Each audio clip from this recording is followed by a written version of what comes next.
ባለቤቴ ብዙ የሰጠኝ ስጦታዎች አሉ። በጣም ብዙ። እስኪ ላካፍላችሁ።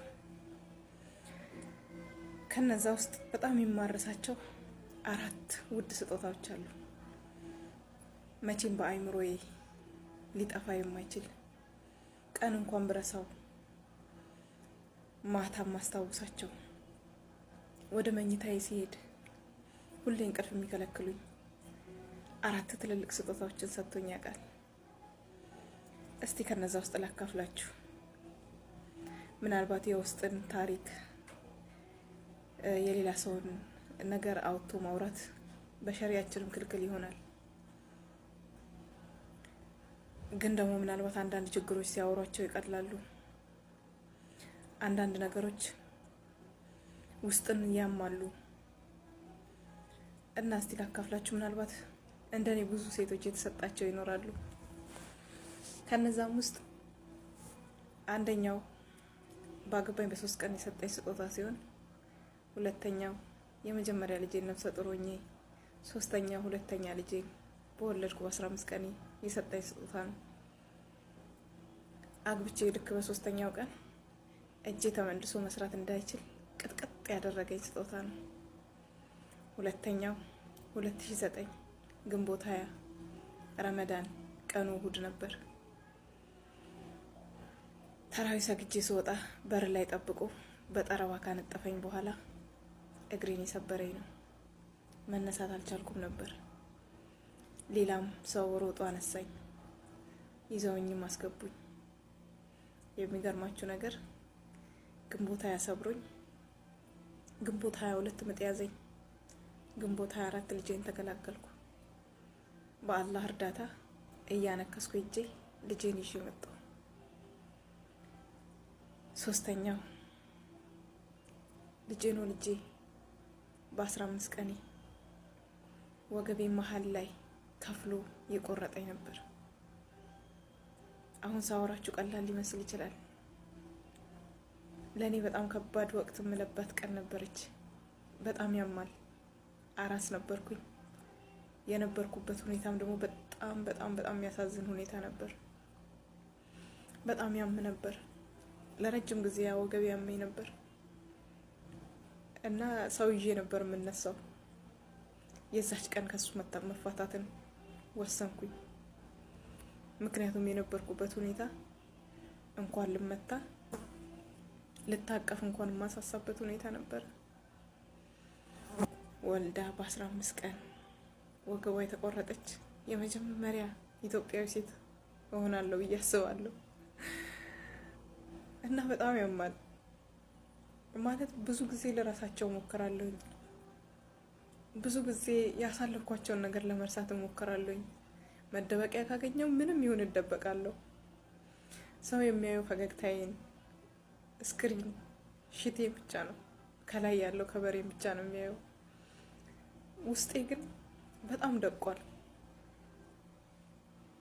ልጆቼ አሁን አጠገቤ አይደሉም። እኔ ያለሁት በሰው ሀገር ነው። እነሱን የተውኳቸው ወልጄ አይደለም። በጣም ነው የምወዳቸው።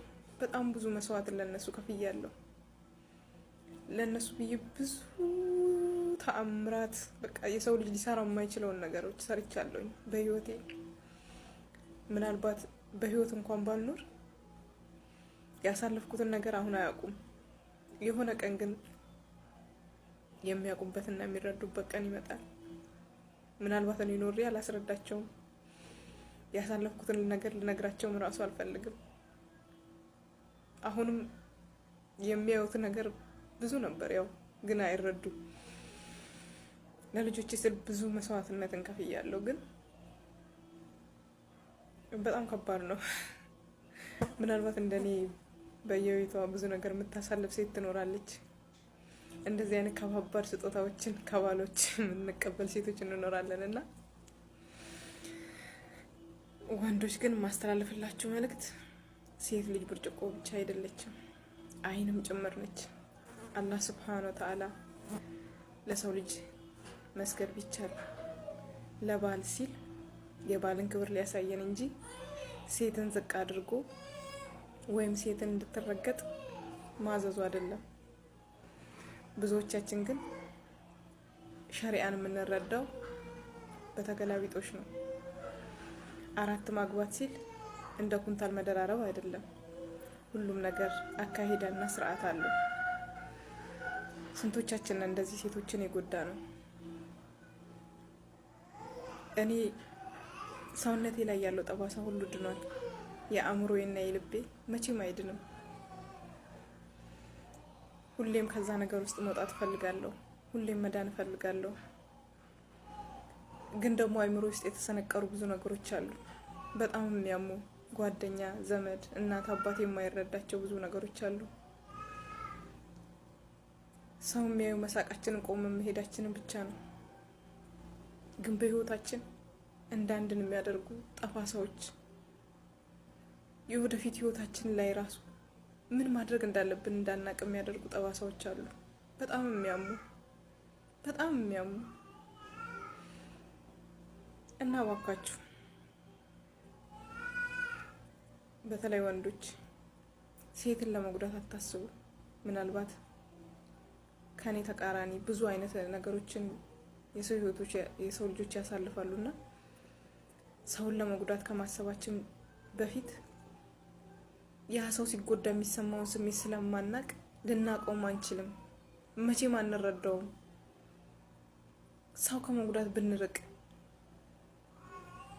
እኔ ዛሬ ህይወቴ ላይ በቃ ምን ልበላችሁ፣ በጣም ብዙ ነገር እያሳለፍኩ ነው፣ ብቻዬን ማለት ነው።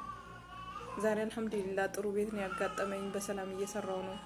ግን ብዙ ደግሞ የማረሳቸው የአእምሮ ጠባሳዎች አሉ፣ ቀንና ሌሊት እንቅልፍ እንዳይወስደኝ የሚያደርጉ።